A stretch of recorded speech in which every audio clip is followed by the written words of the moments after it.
윤석열 보고 이제는 미쳤다. 정신 나갔다. 이런 소리도 마음대로 못하게 될 것 같다는 말까지 나옵니다. 왜냐면 이런 평가들을 근거로 내란죄 다툼에서 일종의 주취감경을 주장할 것 같다는 것 때문에 그렇습니다.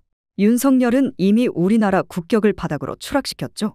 영국 일간 더타임스가 윤석열 대통령이 탄핵소추까지 간 배경에 대해 김건희 여사의 논란을 이유 중 하나로 들기도 했습니다. 더타임스는 16일 한국인들은 계엄령의 이유로 대통령의 레이디 맥베스를 지목한다는 제목의 기사를 보도했습니다. 레이디 맥베스는 셰익스피어의 4대 비극 가운데 하나인 맥베스의 주인공 맥베스의 부인으로서 강한 권력욕으로 남편을 권좌에 올려놓았다가 함께 몰락하는 인물입니다. 더타임스는 김 여사의 정치 스타일에 대해 권모술수가 강한 마키아벨리식이라고 평가하기도 했고요. 그는 한국의 레이디 맥베스로 불려왔다고 하며 윤 대통령이 정치적 생존을 위해 점점 더 절박한 싸움을 해가자 부인이 궁지에 몰린 대통령직에 기여한 부분에 분노한 관심이 집중된다고 전했습니다. 특히 더타임스는 윤 대통령의 지난 3일 비상계엄 선포가 김건희 여사와 관계가 있다는 한국의 시선도 전했습니다. 동기가 완전히 뚜렷하지는 않지만 많은 한국인이 적어도 부분적으로는 그 재앙적 조치가 수사와 기소 가능성에서 부인을 보호할 수단이었을 것으로 의심한다고 강조한 겁니다. 이미 윤석열은 범죄 혐의가 뚜렷합니다. 검찰이 내란 우두머리 혐의를 받는 윤석열에게 거듭 출석을 요구한 데 이어 경찰과 고위공직자범죄수사처의 수사협의체인 공조수사본부도 윤 대통령 쪽에 출석 요구서를 보냈다고 하지 않습니까? 윤석열 탄핵소추안이 국회를 통과해 직무가 정지된 뒤 검찰과 경찰 공수처가 경쟁적으로 소환 조사를 시도하고 있다는 겁니다. 검찰은 윤석열이 정당한 사유 없이 계속 소환에 불응하면 체포영장 등 강제 수사에 나서겠다는 방침인 것으로 알려졌습니다. 검찰 특수본은 비상계엄 선포 당일 국회에 병력을 투입했던 곽종근 특수전사령관과 이진우 수도방 위사령관을 이날 구속했고요. 검찰 내부에선 김용현 전 국방부 장관, 여인영 국군방첩사령관 등 군 핵심 지휘부의 신병을 확보한 만큼 윤석열에 대한 대면 조사가 필요하다고 보고 있습니다. 물론 이것에 무슨 꿍꿍이인지는 알 수 없지만 윤석열이 수사기관의 출석 요구에 응하지 않으면 파면 사유가 하나 더 추가된다는 분석도 있긴 합니다. 더 이상 이름도 듣기 싫지만 헌재의 탄핵 인용 이후에도 해야 할 게 많습니다. 지금까지 살면서 죄를 너무 많이 지어놨으니 어쩌겠습니까? 그렇다고 처벌을 면하게 해서는 절대로 안 됩니다. 윤석열과 김건희 그리고 그 오른팔들 모두 죽기 전까지 죗값을 치러야 한다고 생각하신다면 구독과 좋아요 부탁드립니다. 아니라는 말을 너무 하고 싶은데 근데 이 말을 안 하고 못하는 이유가 이런 것들을 다 컬렉해서 재판에 가서 가명 주장할까봐 제정신 아니다, 미친 거 아니냐라는 말조차도 해주기가 싫어요. 그거 봐라. 야당에서도 계속 이 기능을 방해한 경우가 내란에 해당한다고 되어 있지 그를 통해서 그 의도했던 바를 실현한 경우에만 내란이 되고 그렇지 않은 경우 미수가 된다는 규정은 없습니다. 오히려 당연히 내란죄가 완성이 되었기 때문에 내란죄로 처벌받아야 하는 건 물론이거니와 사실은 내란죄라는 거는 뭐 다른 사건 판례에서도 보면 알다시피 실행에 착수하지 않았더라도 군을 동원하지 않았더라도 내란을 한번 해볼까? 그럼 구체적으로 너는 저기 국회로 가고 너는 뭐 이렇게 방송국으로 가고 너는 저 뉴스공장으로 가고 이런 식으로 임무를 분담해서 정말 실질적으로 모의만 해도 처벌하는 규정이 있습니다. 내란 예비 업무. 예, 맞습니다. 그렇기 때문에 제가 보기에는 이거는 내란죄의 기수로서 사용 무기죠. 제가 보기엔 아까 저 바깥에서 저 농담 삼아 얘기했습니다만 윤석열 대통령에게 가장 유리한 상황은 국회에게 겁을 주려고 했다. 극한데 그것도 참 바보 같은 얘기인데 한편으로는 그것도 바보 같은 얘기인데 참 그거는 스스로 국회 기능을 무력화하려고 시도했다는 걸 자백한 겁니다. 아, 그렇죠. 그건 녹음을 남겨놔야 됩니다. 그리고 차라리 제가 농담 삼아 얘기했지만 차라리 농담 삼아 얘기한다면 내가 그날 술을 많이 먹어서 심신미약. 그렇죠. 주치감경 주장을 하는 게 낫습니다. 차라리. 심신미약. 요즘 법원에서 그거 잘 인정 안 하는 추세긴 한데 그래도 심신미약에 내란죄를 내가 심신미약 주치에 의해서 저질렀으니까 주치감경해 주세요. 이게 낫지. 주치감경. 이거는 말이 안 되는 겁니다. 이거는 주치감경. 그리고 중요한 거는 그런 말을 아무 생각 없이 내뱉는 사람이 지금 현재 국가 원수이자 국군 최고 통수권자의 자리에 있고 그 위험해요. 너무 위험하죠. 그렇죠. 그 옆에서 그거를 갖다가 누군가가 좀 이렇게 제어를 해줄 사람이 아무도 없고 그리고 그걸 실천할 수 있는 생각. 예전에 그 일부 하나의 무슨 뭐 대장 이런 사람들처럼 지금 탱크 시동 걸어야 되지 않아? 이런 말을 하고 지금 우리 군이 일어나야지 뭐 은인자주하던 군부가 뭐 국가의 아니라 이렇게 지금 생각하면서 어디선가 흥분하는 사람이 있어. 배달은 언제 출근 연락 왔어? 아까 한 10분쯤이에요. 10분 전. 상황 뭐예요? 저 아직 그냥 깨기만 해가지고. 계엄령 내려서 계엄령 지금 비상계엄이에요? 뭐예요? 비상계엄 내렸어. 뭐 도발이에요? 너 잘 들어. 도발 네. 아니야. 그냥 그 대통령이 미쳐서 내린 거야. 너 잘 들어야 돼. 예. 너 목숨 지키는 게 제일 중요하고. 아빠가. 예. 아버지는 두 알죠. 번째는 이게 무슨 상황인지. 민간인을 공격하거나 계엄 설상하는 행위를 겪어봤거든. 절대 하면 안 돼. 알았어? 네. 네 소대원들 잘 지키고. 알았어? 네. 네 목숨 지키는 거 소대장이요. 정확히 제일 중요한 문제. 알았어?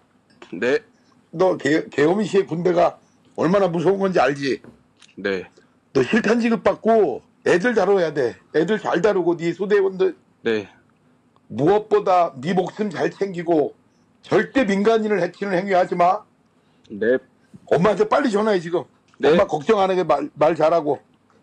네. 아버지는 광주를 아시니까. 우리 세대 그러니까요. 네. 광주를 아시니까 보니까 이 소대장인 것 같아요. 애들 실탄 지급받고 네. 저런 전화가 지금 필요합니다. 저런 전화가. 왜냐하면 미친 자들이 지금 지휘하고 있거든요. 그래서 저는 그 핏값이라고 생각하는 게 이번에 계엄 해제가 된 것이 예. 그 시절에 치러온 핏값을 기억하는 사람들이 여의도로 달려간 거거든요. 그렇죠.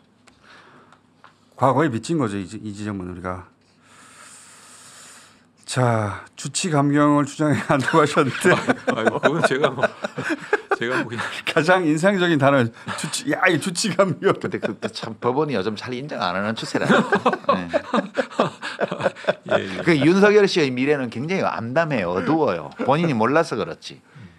예. 본인은 모르고 부인은 안다고 봅니다. 그 이 건으로 이번 이 비상계엄 이 쿠데타 미수 실패 이 건으로 그래도 이 나중에 안전을 어느 정도 누릴 수 있는 모든 기회가 다 사라진 것 같아요. 저도 제가 그렇게 보기에는. 생각합니다. 예. 그렇죠. 저도 그렇게 생각. 8년 전의 촛불, 이번에는 응원봉으로 역동적이면서도 질서 있는 집회 문화를 보여주셨습니다. 전 세계가 극찬한 고품격 집회였습니다. 위대한 우리 국민은 12.3 비상계엄 선포 직후 국회로 달려와 계엄군의 진입을 막아주셨습니다. 경찰의 통제에 항의해 주셨습니다.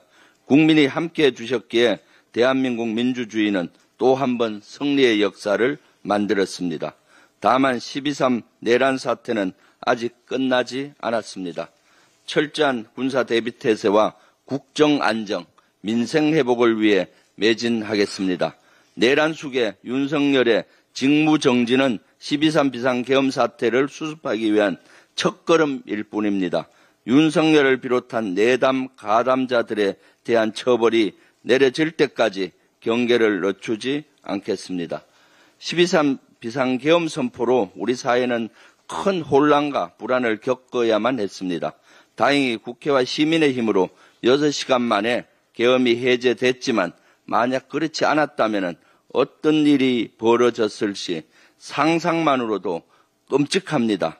우선 계엄군은 전국의 비상계엄을 명분으로 우리나라의 모든 행정권과 사법권에 대한 장악을 시도했을 겁니다. 실제 군 계엄 실무 편람에 따르면 계엄사령부는 업무 분장을 위해 행정처, 법무처, 동원처, 치안처, 보도처 등 7개처를 구성합니다. 또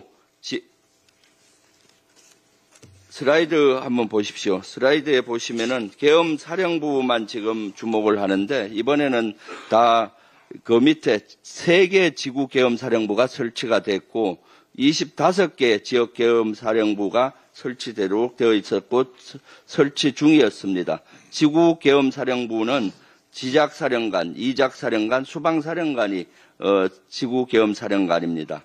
그리고 군단급 또는 사단급의 지휘관들은 지역 계엄 사령관이 됩니다. 그리고 전국 비상상황이기 때문에 국가의 전 행정권과 사법권을 장악을 하게 됩니다. 그 다음 슬라이드 한번 봐주십시오. 지역 계엄 사령부 같은 경우는 각 20여 개 이상 설치가 되어서 전국에 대해서 지자체 행정 업무를 관장하게 되어 있습니다. 특별시, 시, 구, 군청을 통제하고요.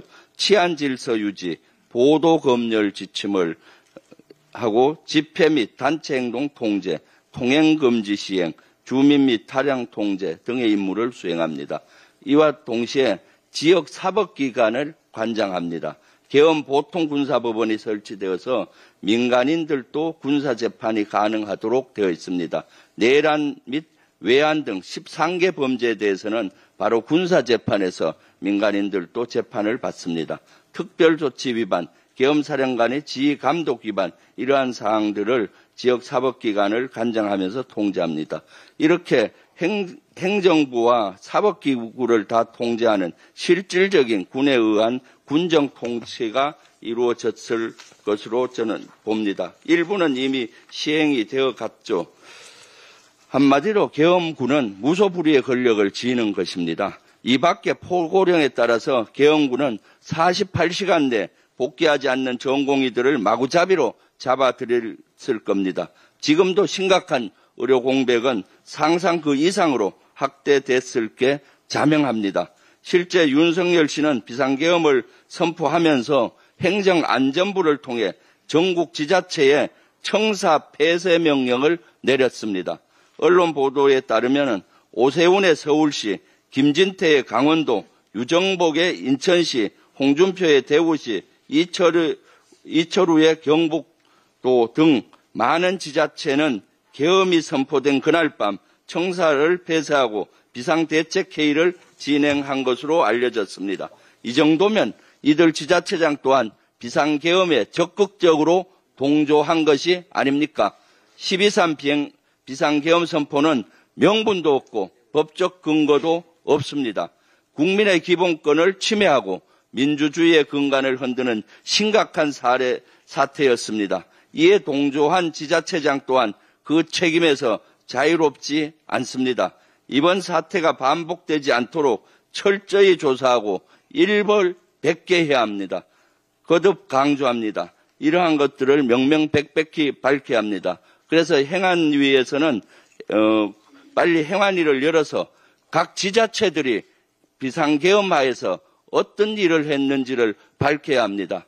국방위를 열어서 지역계엄사령부와 지구계엄사령부를 불러서 실제 어떠한 조치를 했는지 밝혀야 합니다.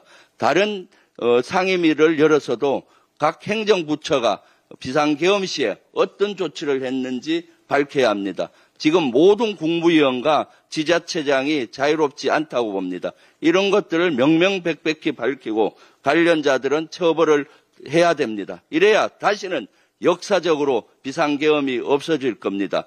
45년 전 비상계엄이 일어나서 얼마나 고통 겪었습니까? 사실 군은 40여 년 동안 그 이후에 절치부심했습니다.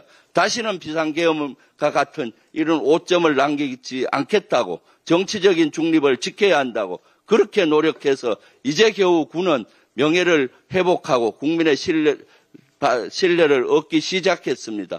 그런데 또 이렇게 전국을 이렇게 무너뜨리고 있습니까? 지자체장들도 마찬가지입니다. 정신 차려야 합니다. 이러한 것들을 정확히 알고 막았어야 되는데 다 동조했지 않습니까? 어느 지자체장도 여기에 반기를 든 지자체장도 없고 어느 군 지휘관도 여기에 반기를 든 사람이 없습니다. 나라가 무너지고 있습니다. 이것은 명명백백히 밝혀서 해당자들은 처벌하고 역사적으로 다시는 비상계엄과 같은 이러한 오점을 남겨서는 안 되겠습니다. 감사합니다. 윤석열이 지금 당장 긴급 체포되어야 한다고 생각하신다면 구독과 좋아요 부탁드립니다. 여러분의 민심이 표현되어야 할 때가 됐습니다. 정치 강타가 여러분과 함께 싸우겠습니다.